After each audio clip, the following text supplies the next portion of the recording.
Bonsoir à tous. Au sommaire, plus de 8 millions de Tchadiens étaient aux urnes ce 17 décembre pour trancher sur la forme de l'État. Au lendemain du scrutin, le bloc fédéral crie victoire avant les résultats.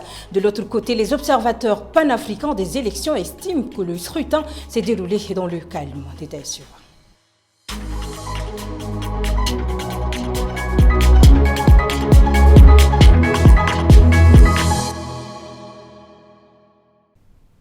Bienvenue à tous. La commission d'observation de la CENSAD se félicite pour le bon déroulement des élections référendaires. La mission a salué la contribution des forces de défense et de sécurité, soulignant leur professionnalisme qui a assuré la sécurité du processus à travers le pays.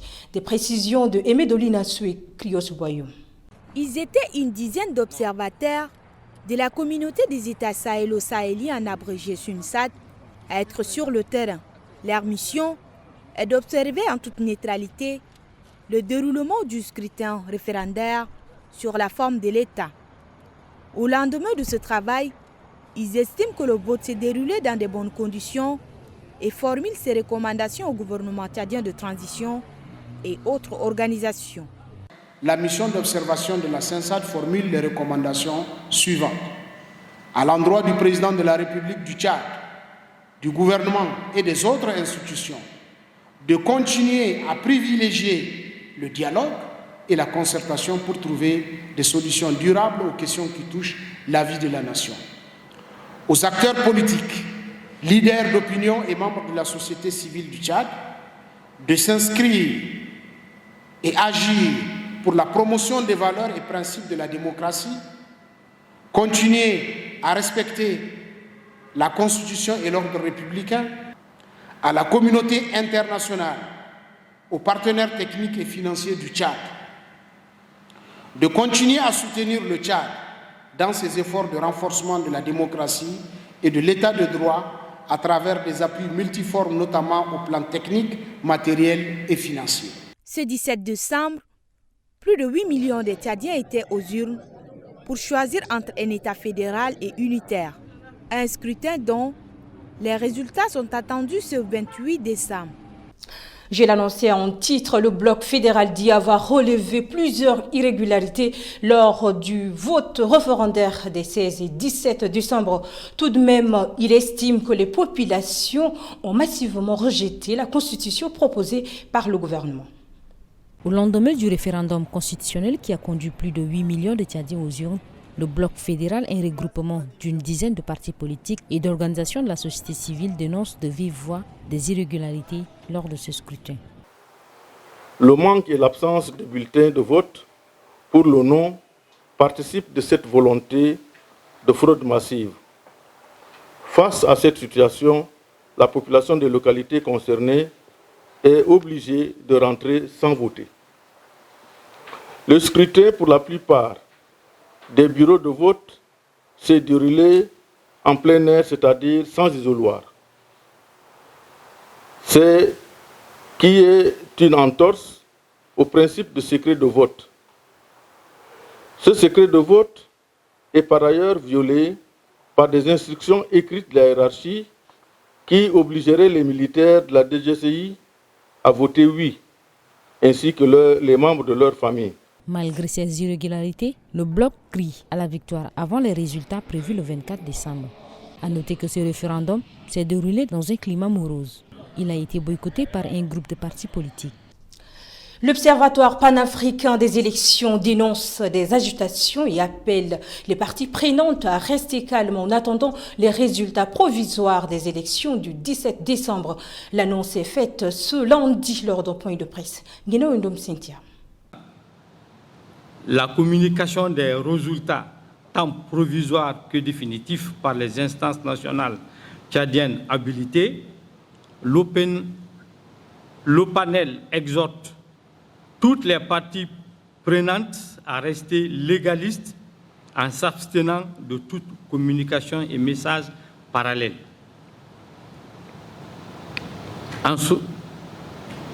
Et en cas de contestation quelconque, pour une raison ou une autre, elle invite tout acteur à recourir par les voies légales prévues par la loi électorale spéciale en vue en République du Tchad. L'actualité en bref de ce lundi, c'est aussi la compilation des quelques informations phares présentées par Guinée Cynthia. Après le scrutin référendaire qui a eu lieu sur l'étendue du territoire tchadien le 17 décembre, la CONOREG annonce la proclamation de résultats provisoires ce 24 et les résultats définitifs seront donnés par la Cour suprême le 28 décembre 2023. Hassan Dida Abdoulaye, conseiller des affaires étrangères et actuel directeur du protocole de la primature, a annoncé aujourd'hui sa démission de son poste avec effet immédiat. Dida Abdoulaye, qui a également occupé les fonctions d'ancien directeur général adjoint du protocole d'État et de la présidence de la République, ainsi qu'ancien directeur du protocole de la présidence, a exprimé dans une lettre adressée au Premier ministre de la transition de N'Djamena les raisons de sa démission. Aussitôt démissionné, le Premier ministre nomme Djibril Moussa Mahamat à ce poste. Ouverture de la 3e édition du Forum Africa Business Day au Maroc. Le Tchad est l'invité d'honneur de ce grand rendez-vous. Une forte délégation d'opérateurs économiques y participe, menée par la vice-présidente de la Chambre de commerce, d'industrie, des mines et de l'artisanat, ainsi que par le président du Conseil national du patronat tchadien. Plusieurs accords de partenariat ont été signés entre les deux nations. Autre chose à présent, un protocole d'accord est signé entre le Conseil africain et malgache pour l'enseignement supérieur et le ministère de l'enseignement supérieur ce lundi 18 décembre au ministère de l'enseignement supérieur. De quoi parle cet accord? Bekout Junior nous fait le point. Ce protocole d'accord permettra au Conseil africain et malgache pour l'enseignement supérieur CAMES d'organiser la réunion extraordinaire de son comité consultatif général à N'Djamena du 26 au 28 février 2024.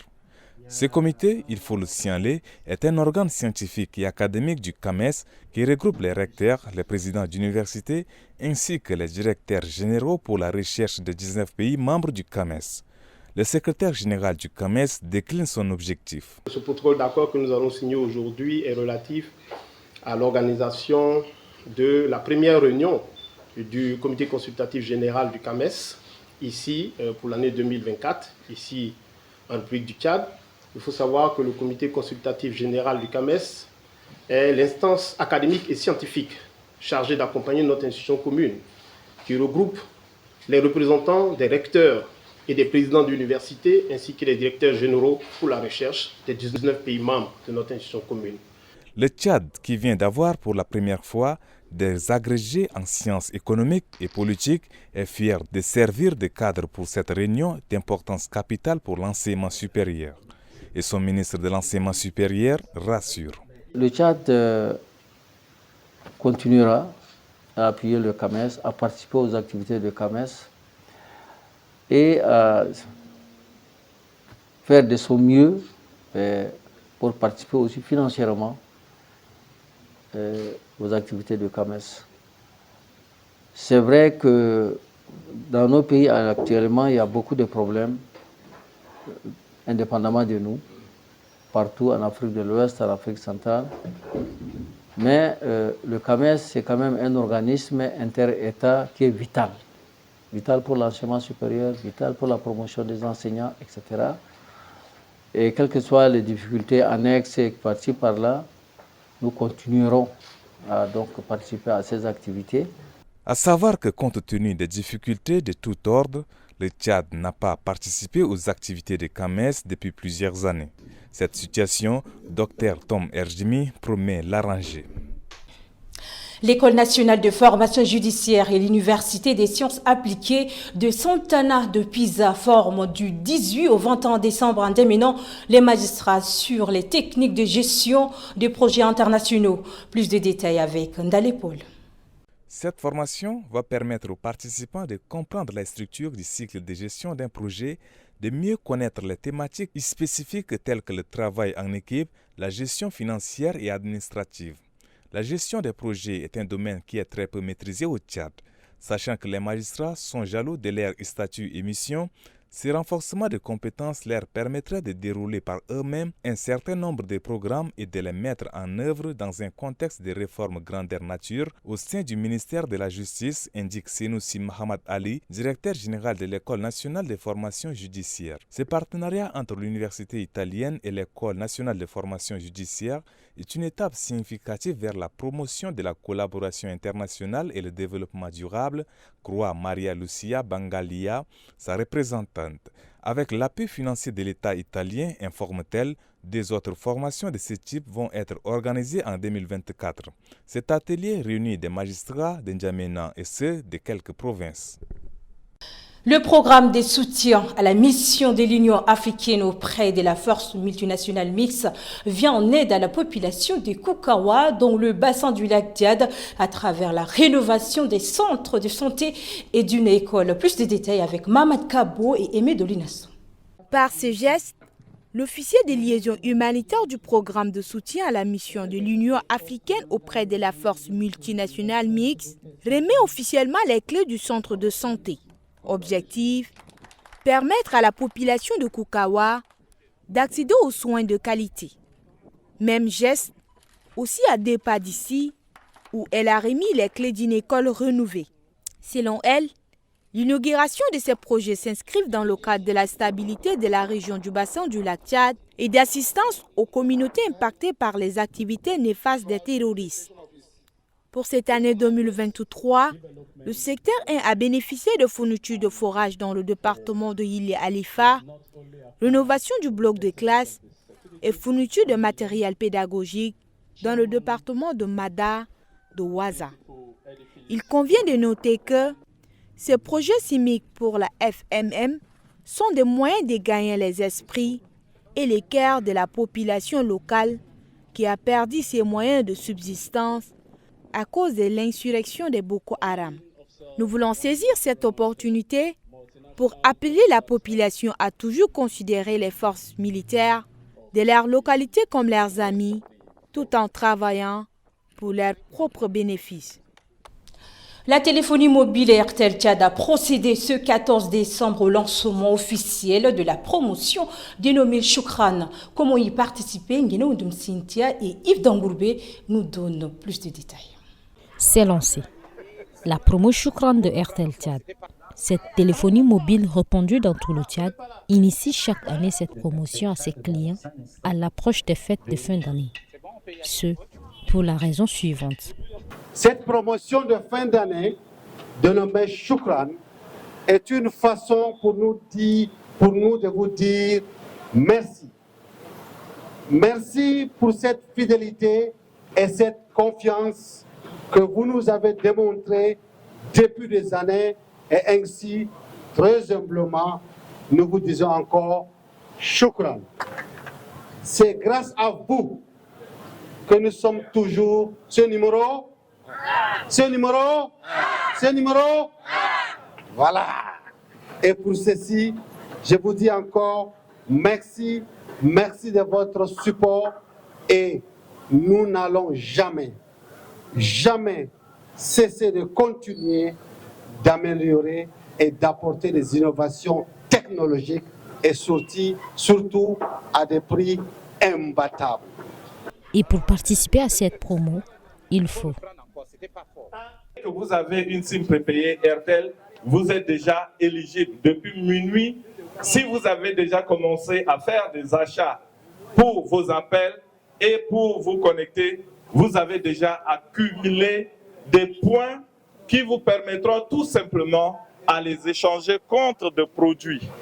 Donc, quand vous faites des achats, des forfaits appels, voix, comme on le dit, et des forfaits Internet, data OMB, comme on le dit, vous cumulez des points que vous pouvez plus tard échanger contre des produits. Il y a des produits alimentaires et il y a encore beaucoup de gadgets Airtel que vous pourrez échanger contre ces points-là. Comment échanger les points? Il vous faut d'abord atteindre le nombre minimum requis pour le minimum de produits. Donc, pour cumuler des points, si vous faites par exemple un achat d'un produit, d'un forfait Airtel de 200 francs, Vous cumulez donc 2 points. Cette promo Choukran est constituée des lots à gagner comme voitures, des motos, etc. C'est tout pour cette édition. Mesdames, Messieurs, merci de l'avoir suivi. Bonne suite des programmes sur Tchad Info TV.